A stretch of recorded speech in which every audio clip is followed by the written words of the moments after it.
Good afternoon, everybody. My name is Dr. Rachel Piesor, and this afternoon we are going to be using our podcast time today to discuss the topic of pediatric obsessive compulsive disorder, also known as pediatric OCD.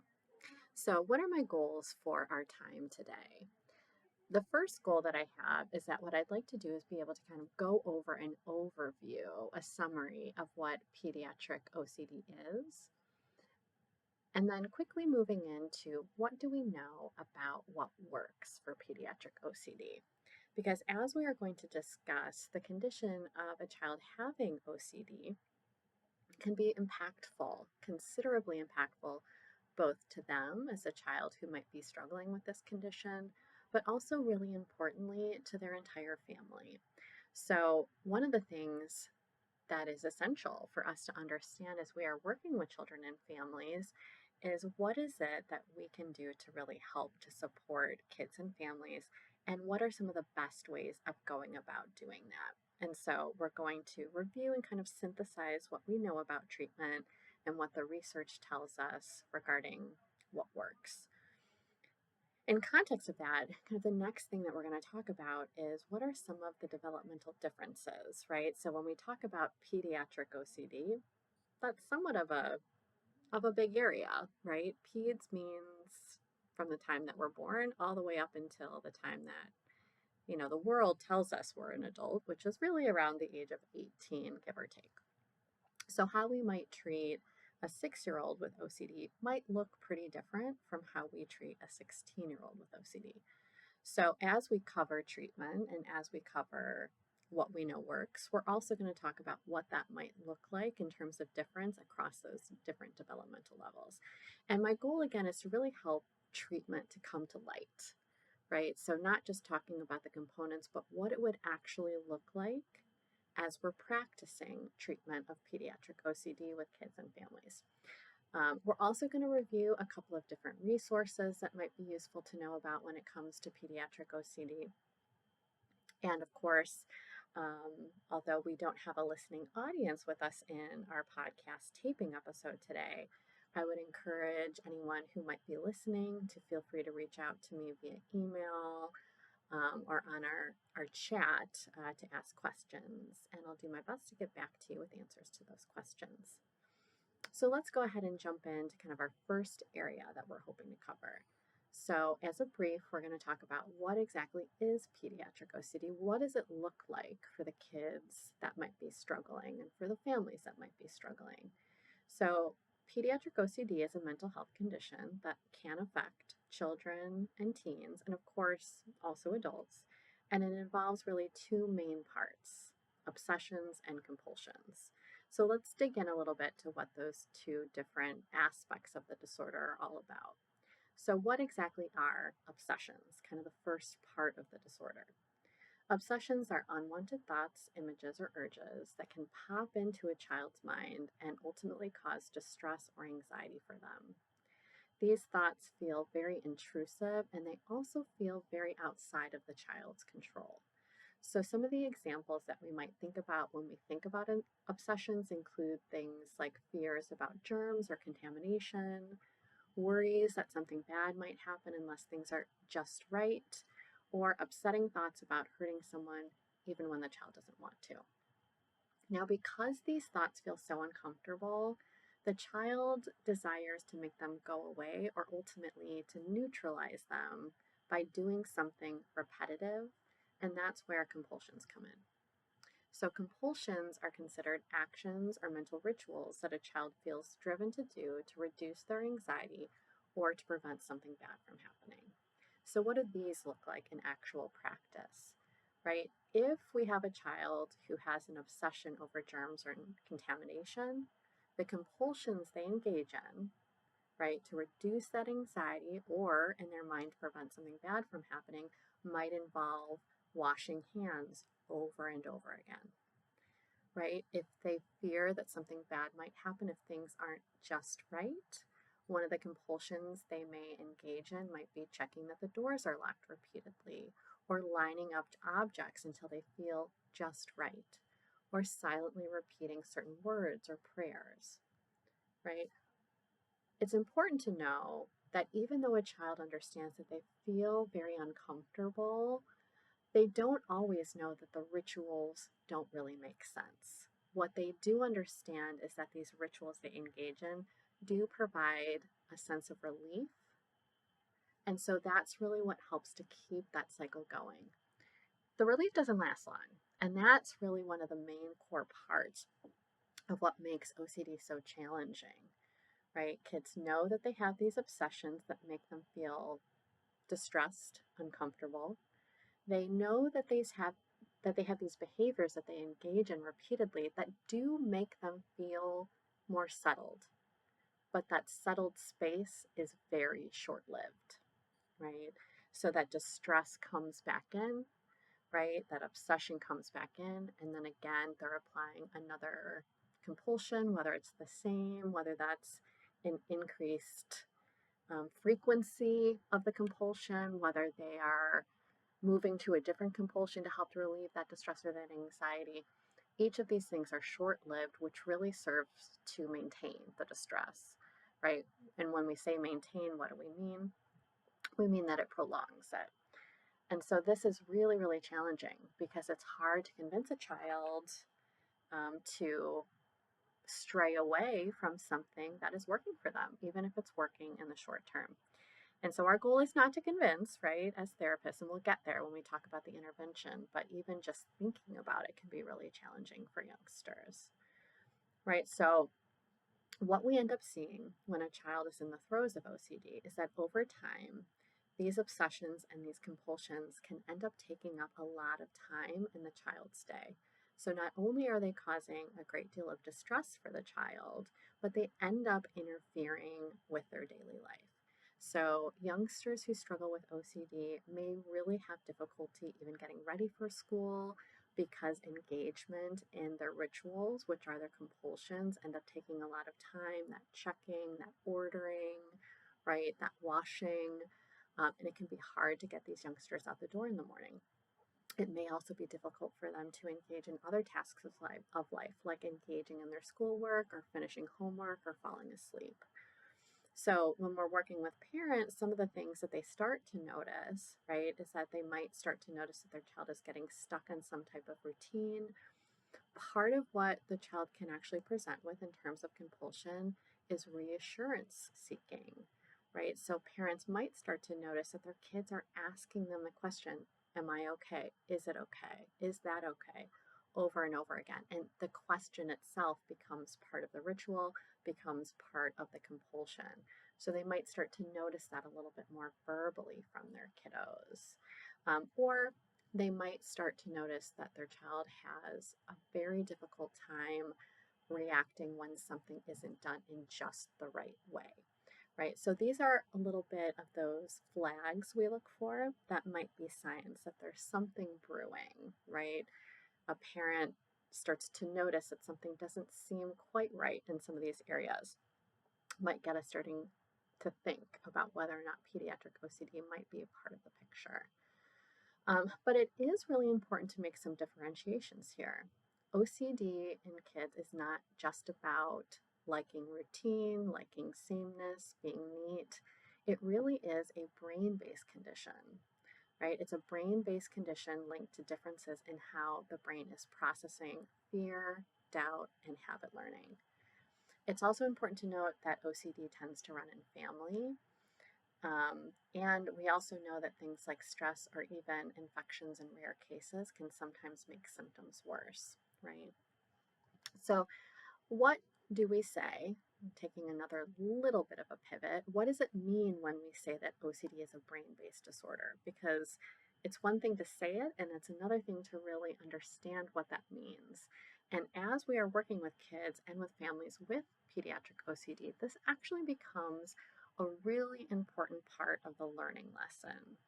And why is that, right? By the time that kids get into our offices and they are struggling with pediatric OCD, and their families are there and they're struggling with kind of the life disruptions that having a child with pediatric OCD kind of evidences into the family life, it can feel like to the child something is wrong with them, and it can feel like to the parents, oh my gosh, is there something, that we have done that has contributed to what we're seeing here. So, helping kids and families to understand that OCD is actually a brain based disorder is critical to the success of what we're doing because it helps to take OCD a little bit outside of them, right? Just like we're not blaming individuals who have a medical condition, right? We don't want to have our kids or our families take on the sense of blame or a sense of responsibility for having OCD. So, doing some of what we call that psychoeducation with our families, that this is part of what's happening, that there is a difference in the way our brain is functioning, becomes incredibly powerful messaging so that kids and families are set up in the best way possible for moving into treatment. So, how is it that we talk to kids about OCD as a brain based disorder, and how do we talk to families? Right? When we say that, we mean that the symptoms of OCD come from how certain brain circuits are working, not from a child being difficult or controlling. It is not a personality flaw. It is not a parenting issue. It is about brain function. Okay, so here are some ways to explain it simply and clearly. We're going to talk about an overall way, and then what we're going to do is we're going to break down some of these explanations by different developmental levels so that we have a sense of, okay, we have the basic understanding of how the brain is involved in pediatric OCD, and now we have a way of translating that to kids that are younger, kids that are school aged, and kids who are teens. So, kind of in a general way, we're going to think about OCD as what we call a false alarm system in our brain, right? So, as part of our everyday functioning, we know that our brain has a warning system that helps us to recognize danger. This is an important function for all of us, right? There are certain parts of our brain that light up, if we are right kind of in the immediate throes of something that could hurt us. So maybe if we touch something hot, or if we see, let's say, a train speeding towards us, right? There's a warning system that goes off in our brain that says we are in a potentially harmful situation. What we know about OCD, and we know this because we have actually studied the brains of individuals, including kids, who have OCD. What we can see is that when someone has OCD, there is a misfire in the system. So, when we are watching the brains of individuals who have OCD, and we use an actual really specific kind of imaging, a functional MRI machine, right? So, we're actually looking at the brain as individuals who have OCD are having their obsessions and performing their compulsions, right? So, with that, we understand that there are these misfires, right? The brain is sending out alarm signals even when there is no real danger, right? Like about germs on a clean surface, or fears that something bad will happen if an object isn't perfectly lined up. So, once that alarm system goes off, another part of the brain, the part that usually tells us it's fine, let's move on, doesn't quiet it quickly enough. So, essentially, the anxiety is continuing to loop here.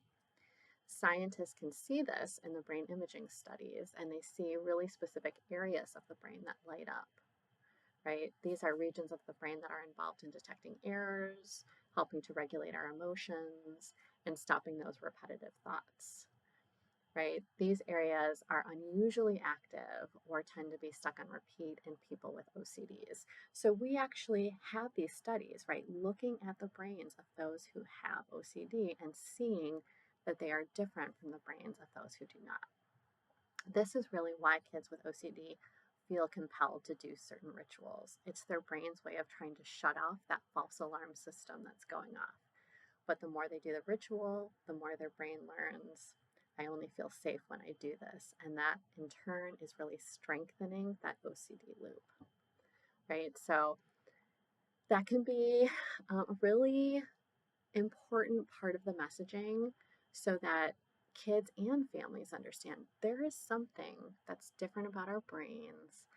And that is really heavily contributing to what we're seeing when kids get stuck in these loops. Now, the good news, and this is why it's such an essential part of kind of centering how we think about treatment, is that treatment essentially works to help change the brain, right? So we're going to talk about the treatment that has been found to be the most effective, which is called exposure and response prevention, which really ends up teaching the brain that it doesn't need to send that alarm system every time a worry shows up. And then over time, those overactive circuits end up calming down. And even brain scans are able to show that the same areas that were once overactive before treatment start functioning more normally afterward. And that's hopeful, right? So when we have youngsters and families who are facing pediatric OCD and are really stuck in these rituals that again are impacting functioning, they're impacting school, they're impacting the ability of the family to kind of leave the house and go engage in life. What the family needs and what these youngsters need is an awareness of hope. That even though it might be challenging to get there, we have things that we know work. And we know that they work not only because we see progress in the kids and the families that we work with, but we actually see changes in the brain.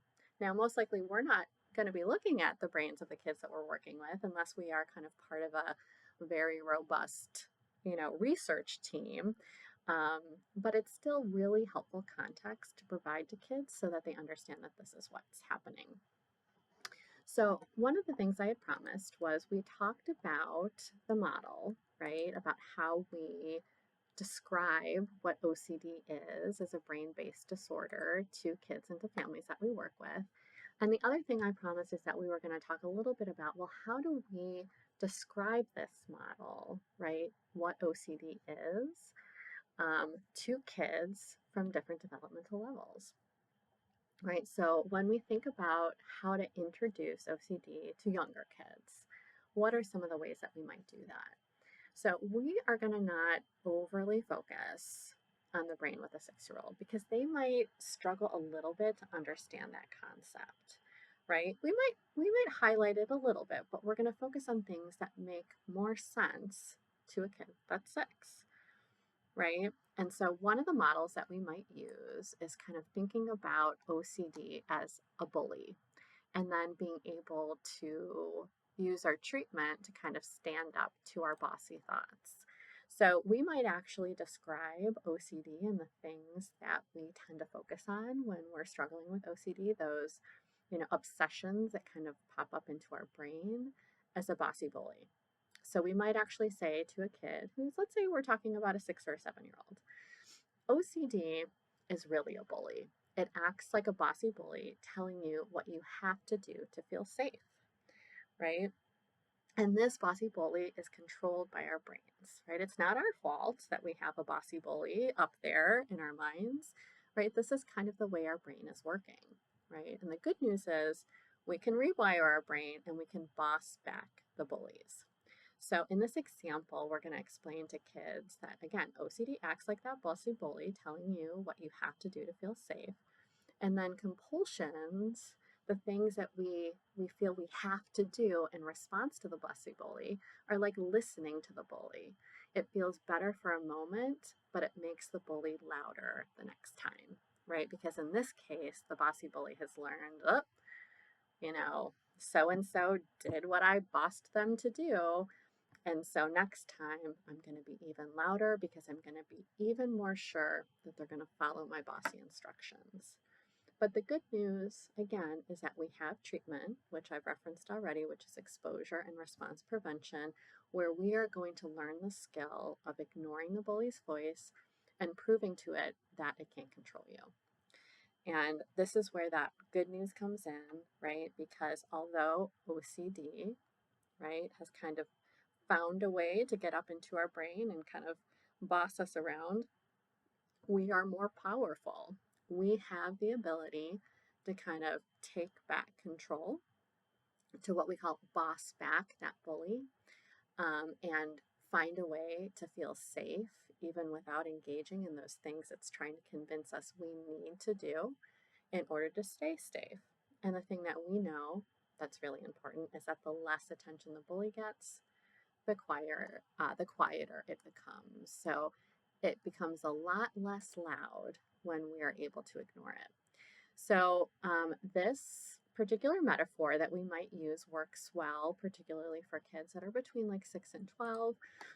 And if we're going to work with older kids or teens, we might use one of the other models we're going to talk about in a moment.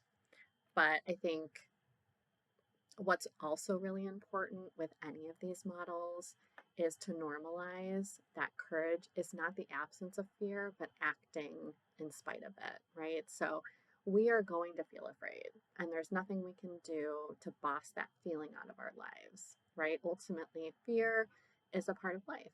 It's just that with OCD, and of course, in some other circumstances, our brain is kind of getting tricked by what's happening in our brain. In this case, the OCD bully is really trying to trick us that there are things in our lives that are going to hurt us in a way that ultimately isn't super realistic, right? But being courageous means feeling the fear and knowing that the fear is okay, but we have the ability to cope with it. And that's really what the treatment is going to be focused on and all about. So that might be with a little bit of a younger kiddo. For a school age kiddo, and this is kind of a cool metaphor that you can do all sorts of neat things with regard to visuals, we might talk about OCD and treatment for OCD as being very similar to riding the anxiety wave, right? Learning to stay afloat in the throes of OCD. So, what do we mean when we say this? We might say that anxiety, which again is really tied to the crux or the core of OCD, is something that has a tendency to rise and fall like a wave. And if I was doing this with a youngster, I might actually have a visual of a wave with me so I can really show them what I mean, right? The urge to escape, right, happens at the peak, right? When our worry, our anxiety, our fear is at the highest, right? This is where we might avoid something, where we might use a ritual, where we might seek reassurance in some way, right? But if we stay with the feeling instead of fighting it, the wave always comes back down. And the important part of this is that exposure and response prevention, which is the treatment, helps us to practice surfing the wave instead of being knocked over by it. So in this example, we're really talking about, when we have OCD, right? Again, we have this sense that we have to do something when we're at the peak of that wave. But doing that thing, right? The ritual, the seeking reassurance over and over again, that ends up getting in our way, right? It ends up impacting our functioning and it knocks us off, right? If we're just trying to get out the door in the morning or we're trying to actually get to something really fun that we've been looking forward to, but we feel we have to check something over and over again, it's preventing us. It's knocking us over from doing the thing that we really desire to do because it's getting in the way. So exposure and response prevention, the kind of treatment we're going to talk about in a couple of minutes, helps us to practice surfing it, to deal with that like higher level of fear that happens at the peak and kind of accepting it, using our coping skills by not engaging in the ritual to see it does come back down, right? It might not feel like it in the moment, but it does. And then we're actually able to move forward more productively than we would have if we had engaged in those rituals. Right, so that's a way that we might explain it to a kid that's a little bit older than 6 or 7, but school age. You could also use this with a teen. It's just that with teens, we're able to do a little bit more close alignment with the model that I introduced with the false alarm system, right? A teenager that has a bit more cognitive capacity might really want to understand a little bit more of that brain-based behavior, right? So in this case, we might really talk about there's an alarm system in our brain. This alarm system controlled by parts of the brain, in this case, the amygdala, sends a danger signal like a smoke alarm, right? In OCD, the alarm goes off even when there's no real fire. Compulsions, things like checking, washing, reassurance, are like hitting the snooze button. They silence the alarm temporarily, but they don't actually fix the wiring. And in this case, we're talking with our teens that exposure and response prevention teaches the brain I can stay calm and notice the alarm will shut off all on its own, right? So this is one where, because teens have a little bit more of a cognitive capacity, they might be able to understand a little bit more of how that brain is misfiring. And it might actually be a really helpful addition in terms of helping them to see what's going a little bit awry with our brains when we're struggling with OCD, and helps a little bit more to set the stage for how treatment is going to work. So, those are three different ways of introducing what OCD is to kids that are younger, school age, and teens, and how we might work from that perspective with introducing the treatment. So, all of that is a whole lot about the treatment before we have even described what this treatment is. So, that'll be where we transition to next. When we say exposure and response prevention, what are we talking about? So let's keep going and talk a little bit about what exposure and response prevention really means, what this looks like. So the first thing to know that is that exposure and response prevention, also shorthand called ERP, is really considered the gold standard intervention for obsessive compulsive disorder. It is a specific type of cognitive behavioral intervention, and what it does is it helps people retrain their brain's fear system. Again, the part of the brain that's been sending those false danger signals to those who are struggling with OCD. So, as we move into this, it's helpful to again just briefly kind of review what is happening when someone is experiencing symptoms of OCD. Right, so someone with OCD gets that distressing or intrusive thought. So, for example, what if I didn't wash my hands enough and made someone sick? That thought creates this intense level of anxiety or even guilt. And so, to feel better, the kiddo performs a compulsion, like washing their hands again, asking for reassurance, or mentally replaying events in their mind. In this case, the ritual very temporarily eases the anxiety, but it also is teaching the brain, you were right. That thought was dangerous, and the only way to feel safe is to do the ritual. Over time, this makes the fear stronger and the compulsion is harder to resist. So, what exposure and response prevention does is it breaks that cycle into two parts. We have the exposure and the response prevention. So, what do we mean when we say exposure? Exposure means that we are gradually and intentionally facing different gradients of the thing that we fear. So, thoughts, images, objects, or situations that trigger anxiety or distress. And the thing that is so important to think about when it comes to kids, I would say with adults as well, but it is particularly important with kids, is that this is gradual. You may hear kind of anecdotally or out in the world that some exposure and response prevention can be accomplished in one session by intensely flooding someone with almost like the highest level of their feared experience. We do not do that with kids, right? We want to take it slow so that kids feel a little bit more of a sense of mastery over their experience. So it's gradual, but we are exposing them, right? So, for example, a child that has an obsession with germs or cleanliness might first think about touching something that they believe is contaminated. They might look at a picture to help with that imagination, right? They might touch the picture, even though that might itself not be the thing that they are mostly afraid of, and then eventually moving up to touching something that they could reasonably believe is contaminated, like a toilet seat.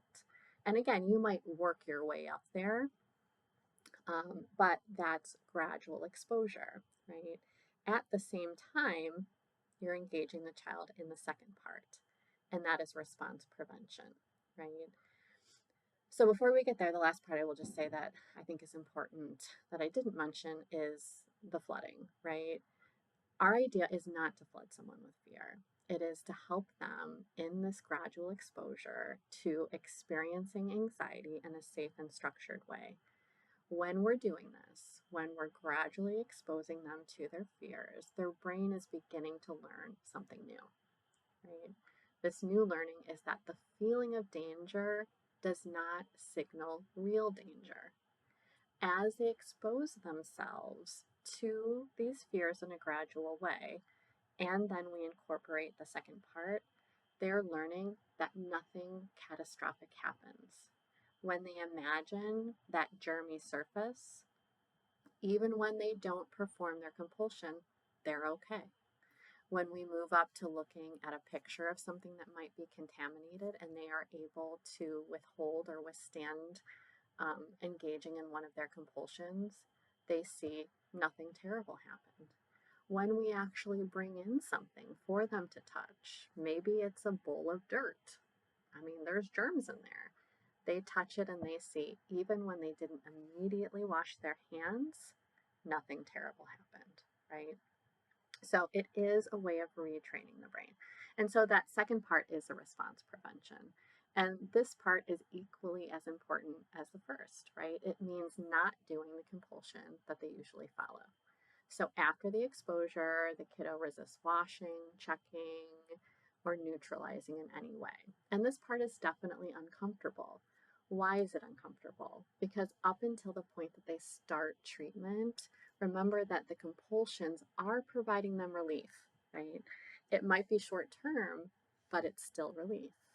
And that's why, again, OCD is maintained because that relief feels good, even if it's only brief. So the idea of feeling distress and not being able to rely on the thing that they have used to provide them with that relief is a very difficult thing for kids and families who are struggling with OCD.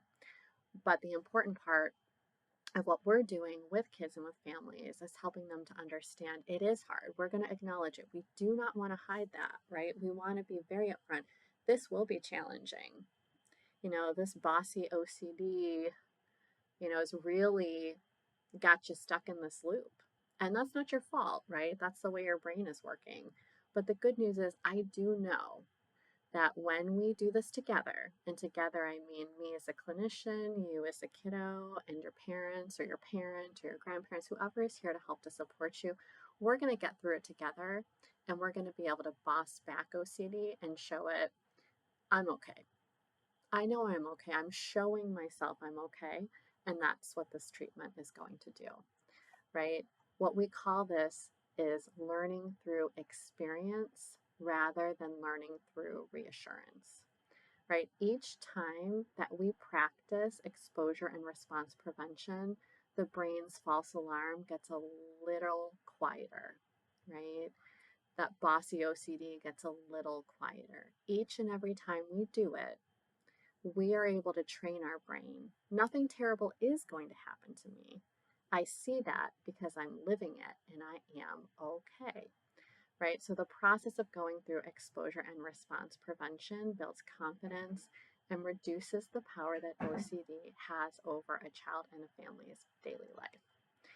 So what is it that is involved, right? There are different pieces of this ERP puzzle. Each one is important, right? So how is it that we typically start? The first step of exposure and response prevention is typically engaging the child and the family when appropriate in creating a fear hierarchy. So what does that mean?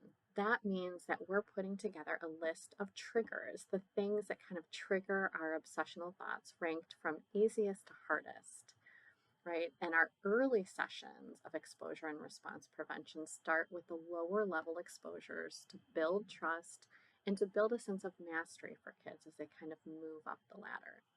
So over time, the idea is that our exposures are going to get more challenging so that the kids that we're working with gradually face fears that once felt really impossible to face, right? Sessions are always meant to be collaborative, and we're going to individualize them to the youngster that we have in front of us. So one child's fear hierarchy might look very different from the next patient you have because their fears might be very different, right? So we are going to work with the youngsters, work with the family to kind of build this fear hierarchy. Now, we can talk about developmental difference even with this first step, right? If we're working with a younger kid, they might really, you're going to want to engage them in the creation of the fear hierarchy, right? Maybe starting with just thinking about it, then moving up to bringing in a picture of it, then maybe touching the picture, then maybe bringing the thing into the room and going up close to it, then maybe putting our hand closer to it, then maybe actually touching it, right? We're coming up with the steps, but in a younger kid, we might actually put those steps on a ladder that we create, right? We might either print out a visual of a ladder or ask them to draw a ladder, and we might use different crayons to kind of create labels for the different rungs of a ladder, and that becomes our hierarchy, right? Now, with a teen, that activity might feel too juvenile, right? They're going to look at perhaps a ladder and be like, that's for babies. I don't want that. They might want to do something that is just more simple and straightforward, like a list, right? But giving the clients that we work with some level of autonomy to make decisions about what this actually looks like can be really useful. No matter what, it's going to go from those that might be the easiest to face to those that might be the hardest to face. We are also going to include parents in this because of what we're going to talk about in a little bit, which is parental or family accommodation, which essentially means that very well-meaning, very loving parents and families may unintentionally participate in the rituals for their kids by giving reassurance or helping in different ways for the child to avoid the distress that they're experiencing. This often comes from parents needing to engage in these accommodations for their kids to just get them through life, right? To get them out the door, to get them to school, to get them to engage. We understand where it comes from, but it does become part of the feedback loop. So we have to be working in tandem with parents when we're doing these exposures with kids because we want them, meaning the parents, to be helping their kids at home when these things are coming up for them in real time. Okay, so coaching them on what that looks like is going to be really important. And one last thing I will say, I actually think this is really important in terms of like translating this into what it might look like in practice, is that when we think about younger kids, when they are engaging in our exposure and response prevention, we might use a lot more like rewards and incentives. We might have our fear ladder out in a session, review where it was that we ended the last exposure session we had to kind of reorient ourselves. Okay, today we're going to be starting at ladder rung number 2. Last week we did just thinking. Today we're going to take out our picture and we're going to actually look at, this bucket of dirt or whatever it is that they might be worried about. And when we are able to look at it for 30 seconds, you're going to earn, a sticker. When we're able to look at it for a minute, you're going to earn 2 stickers. Whatever that might look like, right? We're going to kind of keep track of our effort. Not always full success, especially in the early stages. Reinforcing effort is very important because this is hard work that they're doing, right? But we want to be able to kind of give different levels of tokens for different levels of engagement in the exposure activities. And younger kids who don't have as much capacity for really rationally understanding all of the whys are probably going to benefit even more from reinforcement than those who might be a little bit older, who understand a bit more of the whys. It doesn't mean that they don't need reinforcement. It's still hard, but what that reinforcement might look like might be different. A 16-year-old, again, may look at stickers and think, stickers? No way. I'm not earning stickers, but they might be open to earning some other sort of token, right? So do they like beads for a bracelet, where every time they engage in an exposure activity, they earn a bead, right? And we put it on a string and we're working towards a bracelet, maybe even with like an encouraging statement. You could use playing cards as a token. You could use another type of card. Maybe the card itself is actually rewarding if you buy packs of baseball cards or basketball cards, right? There are creative ways for incentivizing effort in the exposure and response prevention arena. And that's an important part of doing this work. And again, kind of tailoring it to different developmental levels will be important. So the next thing that we want to talk about when we talk about exposure and response prevention, we've covered, what it basically looks like, how it might look a little different depending on developmental level. But we also want to talk about, how do we know that it works, right? It's not just me saying this works, right? It's what the research tells us. So what exactly does the research say?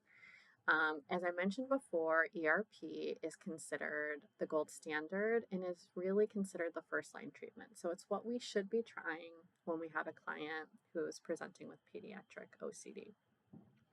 What do I mean when I say it works, right? So when we're looking at research, what the research field does when it's trying to understand effectiveness is it has what we call a randomized controlled trial of a particular type of intervention. In that case, it's exposure and response prevention.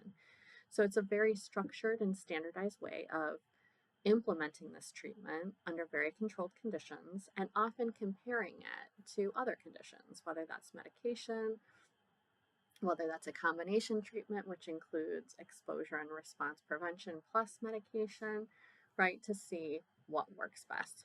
So randomized controlled trials of exposure and response prevention have shown that it can lead to between 60 and 80% of symptom reduction. And so that's impressive, right? That means that this treatment works. Now, of course, there's some variability in that, and that's important to know. But hopefully when we're able to talk to families about this, right, we're able to say, we know it works. Like the research tells us it can. And we're also going to work together to make it work for you and for your child, right? We do know that for kids and for adults that have more severe forms of OCD, maybe this has been going on for a long time. Maybe the rituals have become so ingrained that we have a very limited ability to function in life, to go to school, right? To just kind of move around in the world. Those who have much more intense forms of OCD, what the research shows us is that these youngsters and adults might benefit from what we call a combination treatment. So those are individuals that get treated with exposure and response prevention and also an SSRI, which is a selective serotonin reuptake inhibitor. So that's a kind of medication. And again, as we talked about earlier, we know that what's happening with OCD is there is a neuro biobehavioral aspect to this disorder. So there may be kids who are so impacted by their OCD that we need a medication that is going to help target some of the biological aspects of this condition.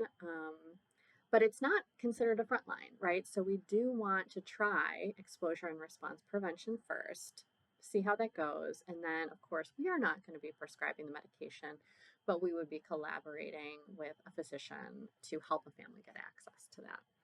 And importantly, to the conversation of what the research tells us about what works is that we also see long-term effectiveness for the treatment, right? So long-term follow-up, when we look at the research of exposure and response prevention, does tell us that the gains that kids experience from exposure and response prevention can be maintained even years after treatment.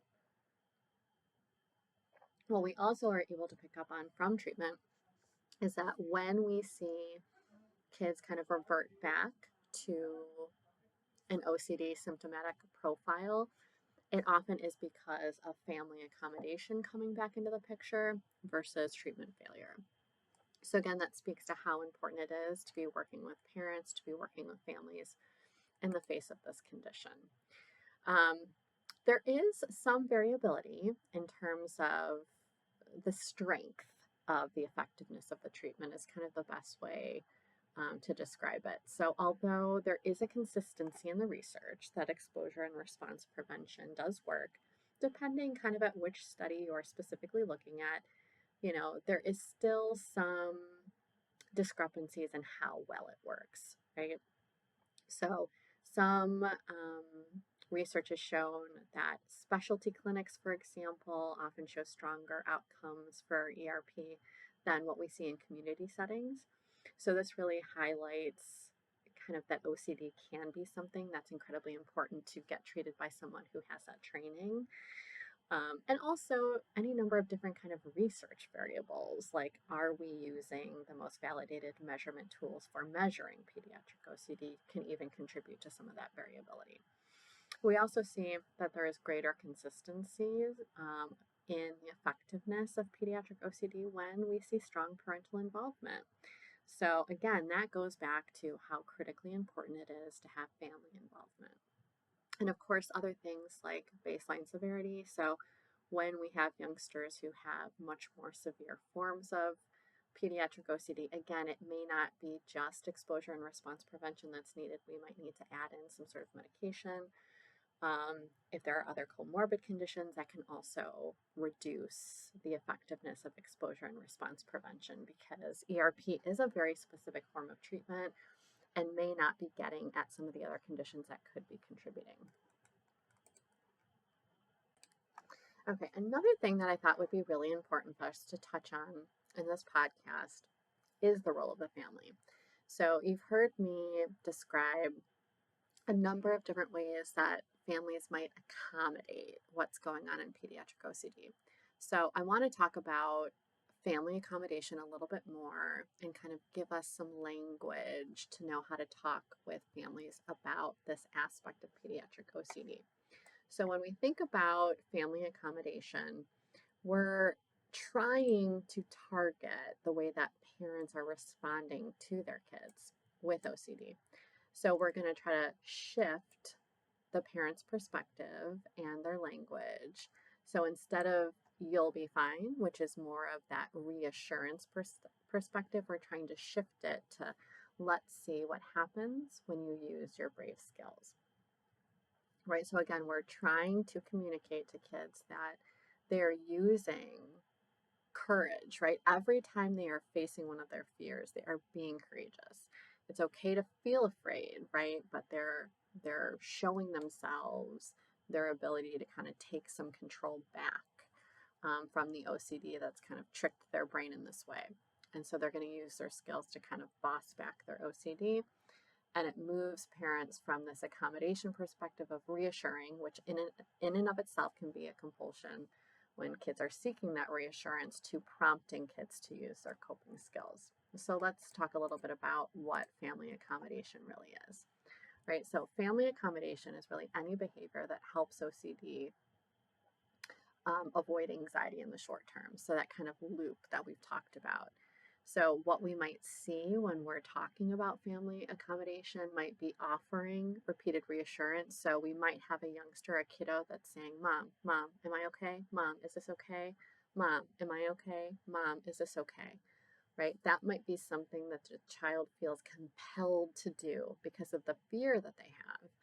And again, for parents who are perhaps just trying to get out of the house, trying to get their youngster to school, they may be engaging and answering that question over and over again, participating in the rituals with their kids or allowing avoidance, right? So he or she might be too anxious to go to school today, knowing that perhaps they seem really activated that day. So they keep them home so as to avoid the OCD presenting in a really significant way at school. The short-term relief that a parent may feel by just being able to help their kiddo get out the door, right? Or feeling like, okay, I know it's going to be hard tomorrow, but at least, they're not at school today. I know they're really, activated. I know they're really dysregulated, and I don't want them to have that experience. Again, it comes from like a very well-meaning place, but it ends up reinforcing that long-term anxiety cycle, right? A gradual reduction in the family accommodation ultimately does help to support the child's mastery. So they are truly, right, a part of the team. Like they have to be a part of treatment so that we're able to avoid accommodation, or these patterns will just kind of fall back into place after the child leaves your office. They go home and they are exposed again to the obsessions that they have, right, in their brain. And families who might be well meaning, who love their kids, but accommodate the rituals that they have and ultimately maintain the OCD. So we do have to normalize it, right? So, how do we work with it? The first is we must normalize that this is almost always a part of pediatric OCD. And it's understandable why that is, right? Up to 90% of families ultimately end up accommodating OCD in some way. What does that tell us, right? It tells us that this is simply part of the OCD picture, right? It tells us that accommodation is coming as a natural part of the disorder. And why is it so natural? Well, it's natural because accommodation is often a parent's, way of trying to actually support their child. If we use the example of a youngster who has an obsession, is engaging in some type of compulsion over and over again as they're trying to get out the door to go to school, and it's impacting them to the point where they're really struggling to do that. Well, a parent is worried about many things, right? They're first of all seeing their child in distress, right? When you see a child who's engaging in OCD behaviors, they're distressed. They don't want to be doing the compulsions. They're distressed, but they're doing them to try to feel better. So a parent sees this and that feels uncomfortable to them as a parent. The second thing is they're worried about their child needing to go to school, right? They want their child to be learning. They want their child to be socializing. They want their child to be able to live a quote normal life, right? So they need them to get to school. They love them. They want them to be there, right? So they're impacted by seeing their child in such distress, and they're also impacted because they care about their child. They want their child to get the education that they need. So in that moment, right, they might engage by providing reassurance to their child, or they might help them wash their hands quickly, right? They may accommodate the compulsions because of the love they have for their child, right? So it's important to normalize it. And then we want to teach parents to support their child's anxiety, but not to support their OCD, right? So ultimately, we have to acknowledge, right, that our child is feeling anxious and help them to use coping skills, but coping skills that are not in line with their compulsions. So helping parents to make differentiations about that, helping to coach them around, how they would prevent the ritual but still support their child, is going to be an important part of this, right? And again, a lot of that's going to be coaching parents to coach their kids to use their skills. And a key ingredient here is to really make sure that parents are not feeling judged, right? Parents accommodate because they love, not because they don't get it. Reducing distress in the moment does feel like protection, right? We will help them to understand that it's unintentionally keeping that OCD in charge. Our goal is not to blame, it is to support, but it can still feel like blame. And so that's important that we acknowledge that as clinicians so that we go into these conversations with parents with that inner frame, to do the best job we can at helping parents not to feel judged, right? Every parent truly is doing the best they can with the tools that they have. And so the important news and the news that we give to parents to help them to feel some hope is that the idea is that treatment is going to give them new tools, right? You are trying to keep your child safe, and that instinct is exactly what we want to work with and not against, right?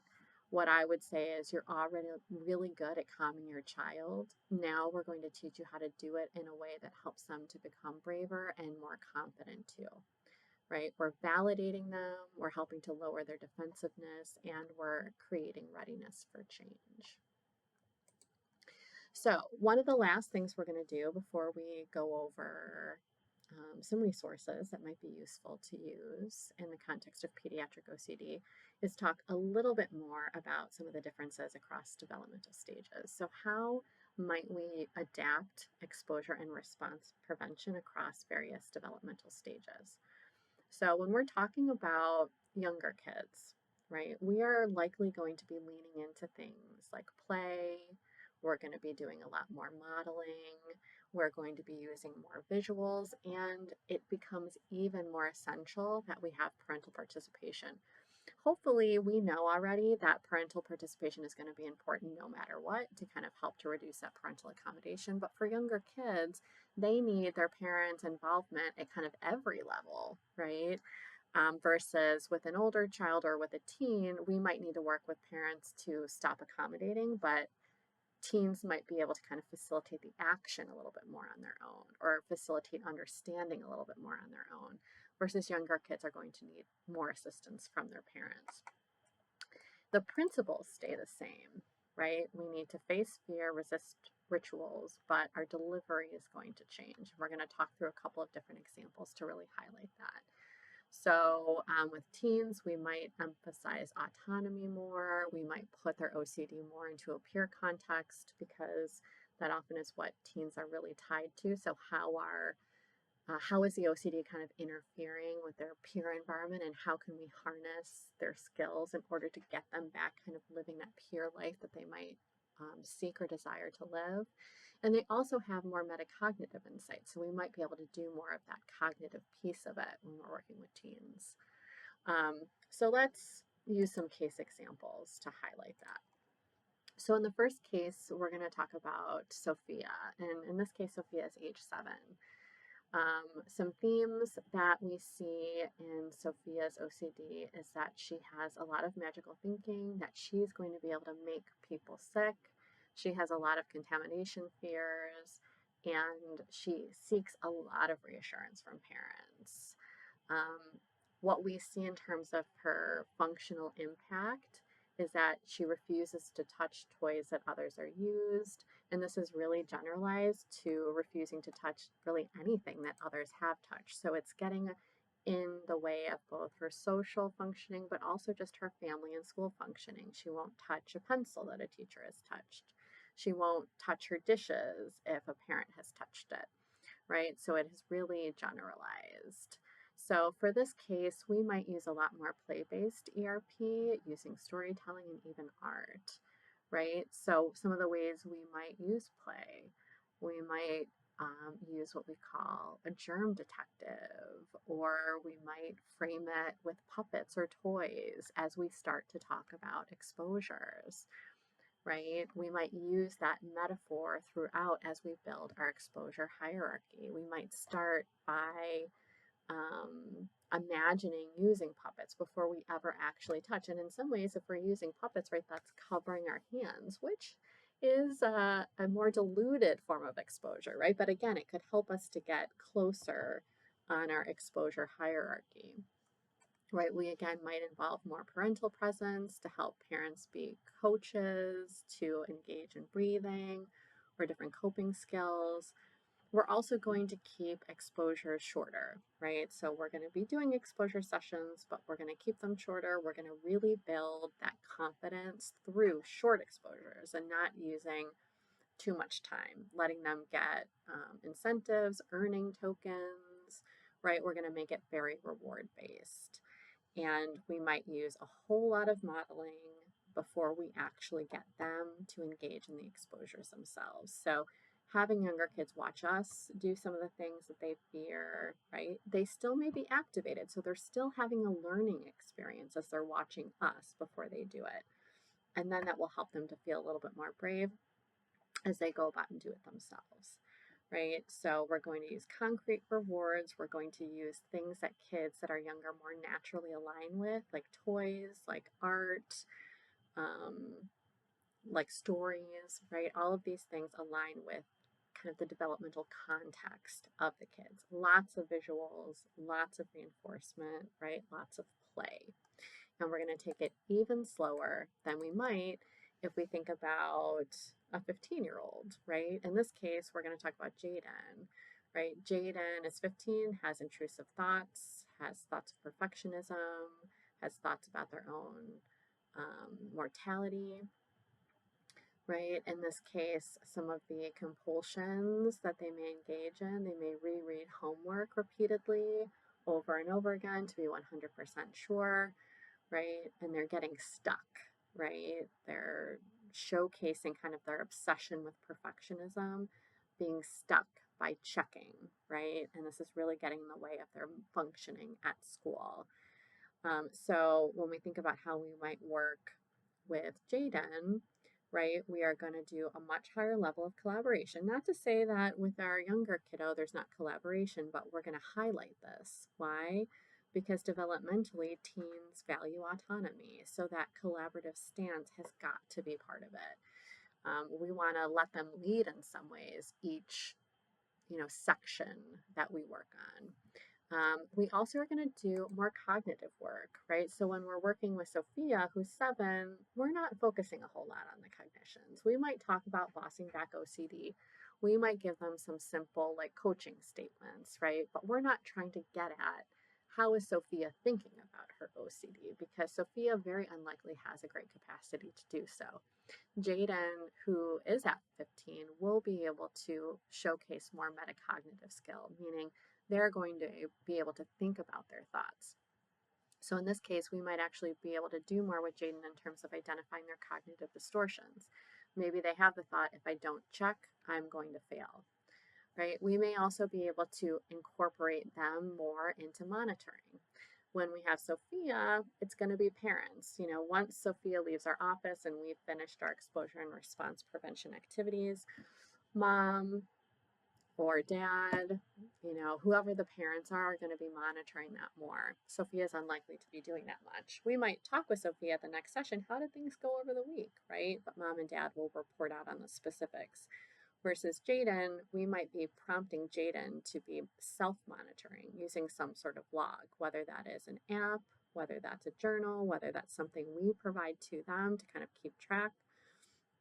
And we also are going to be able to do more other types of interventions that kind of align with OCD, like talking about overall perspectives related to socialization and identity work, right? The other part here that's important is that because Jaden is a teen, we are also balancing a higher level of privacy for Jaden.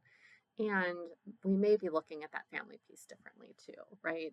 Because of Jaden's need for autonomy, we are likely going to be working more specifically with Jaden. Family will be involved to help to prompt, to help to avoid accommodation, but we want Jaden to feel like we are working with them in mind as a collaborative partner without it always being a parent at the lead here, because again, developmentally that feels more important.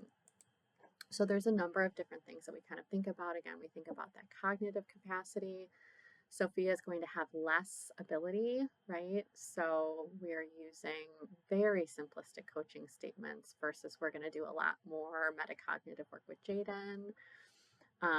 From a motivation and autonomy perspective, Sophia is going to have more needs to be collaborative with parents versus Jaden is going to have more autonomy. We are going to need to really externalize motivation for Sophia, who's 7, so using a lot of incentives, a lot of praise, right? For Jaden, Jaden might be more internally motivated because they have other kind of overarching goals, like connecting more with peers, building identity, kind of being able to feel successful in school, right? Where the OCD might be impacting. We can even do some values-based activities, pulling from an ACT model, right, to help to motivate Jaden to engage in the ERP. Again, parent involvement might look different. The exposure itself might look different. With Sophia, much more play-based. With Jaden, it's going to be more straightforward. Jaden's going to be monitoring. We're going to be talking about it. We might have a visual, but it might be more of a list, right? Versus like Sophia might be using one of those visuals where we actually created a ladder and she's working her way up. The actual like therapeutic tools are going to look pretty different. In terms of even like the therapeutic relationship with Sophia, who's a lot younger, it's likely to be about safety, the idea of meeting someone new, being in a new space, right? That relational safety and trust are certainly going to be a part of it with Jaden, but there's going to be an even greater emphasis on partnership, collaboration, identity validation, right? And maybe even talking about how this may fit in with Jaden's own ideas about stigma, shame, self concept. So we're using our therapeutic relationship in a little bit of a different way, right? And then you might be able to do more culturally specific work with Jaden, right? Who may be able to identify more with their own cultural identity, right? How that cultural identity fits into their own self concept. And then how OCD might be playing a role or might intersect with different types of beliefs, whether that comes from a religious place or that comes from a cultural place, right? So we might be able to do more of that work with Jaden versus a younger child may not have a clear sense of whether or not there is an impact that might be religious or cultural or familial, and may need more just kind of general supports and perhaps a discussion with parents around that and how that might be impacting the parents, or how this might be kind of a trickle down to the child from whether it's culture, religion, parents, etc. So there's a number of different things we need to consider when we're considering development, and those are a few. So I think that I forgot our last part before resources is to talk about tips. So we're going to run through a couple of tips. So what are some of the top tips that we could give to parents? Tip number one, support your child with OCD without rescuing, right? This is all about comfort without accommodating. Tip number two, consistency over comfort, right? So predictability, we know, helps to lower anxiety more than comfort. So that routine, that structure is helpful. So we want to set clear routines for areas that might be a little bit more challenging. So getting ready for bed, getting ready for school, and getting ready to engage in the exposures. So as we can provide like structure and routine around those times of transition, because times of transition, times when things might be a little bit more chaotic, can feel really it can feel anxiety provoking for kids, right? Let's try to just kind of improve structure, improve consistency, and that will set us up nicely, right? Small daily structure provides our nervous system with this overall sense of safety, which will pay off when we're engaging kids in this treatment. And also coaching parents around using a steady tone. It matters more than using our perfect words. Tip number three, we want to validate the feeling that our kids are having, but challenge the fear, right? Feelings are always valid, but fears aren't always true. So we can prompt parents to use reflective language, like you're feeling really scared right now, but then pivoting gently to let's test that thought together, right? Encouraging curiosity instead of avoidance. This balance of validation without overproduction really is crucial. So kids need to feel understood before they can face their fear. Tip number four, name the OCD voice, right? So it's helpful when we can have parents help their kids to externalize OCD and to really understand that it's not their child's fault. Can we come up with a nickname for OCD, right? For younger kids, we might call it the bully, the trickster. For teens, we might call it the false alarm. Kids can pick their name, right? They might need some help with some ideas, but having them pick it can also give them choice and control, right? Help kids separate themselves from the symptom, right? Again, helping them understand this is not their fault, right? It helps to reduce shame. And when the parents are talking to them about it, the disorder also becomes almost like a shared enemy, not part of the child's identity, which is also really important. And, as we're using like bossing back the bully or negating the trickster, we can even use a little bit of humor as we're helping them to build mastery. And then finally, tip five, celebrate bravery, not perfection, right? Effort in this case is hard, and it has to be something that we're helping our kids to understand. We are just trying. It doesn't mean we're always going to be perfect. It's okay to try and still have trouble, right? So bravery is about doing the hard thing even when we're scared, you know, using really specific labeled praise like you faced your fear for 5 minutes today. What a brave job you did. Helping parents to help their kids track progress visually, whether that's a chart, whether that's using stickers, whether that's using a bravery jar, like they get to fill the jar with marbles every time they face a fear. and also normalizing relapse. So learning does take repetition. That's why it's so important that we talk about perfection is not what we're looking for. We want parents to know that, and we want parents to be communicating with their kids around that. So I don't want to spend too much time talking about our resources, but I do want to let people know that we have all sorts of different resources that you can find at a link in our comments. We have child and teen resources like books that might be really useful for your kids to read either on their own or with you. We have parent resources, so things that helps you when you're, settling in and trying to remember what are the things that we talked about today. There's a couple of books that you can look to. And for clinicians who might be in the audience also listening, there's a list of treatment manuals, both general treatment manuals and some books or resources that are helpful when considering treating OCD with diverse populations. So that is our time today. Hopefully, you walk away from this podcast episode understanding what OCD is and how it looks in kids, and also, really importantly, how we treat pediatric OCD and how that might look different across some of the different developmental levels. So, reach out with questions you may have, and we look forward to the next episode.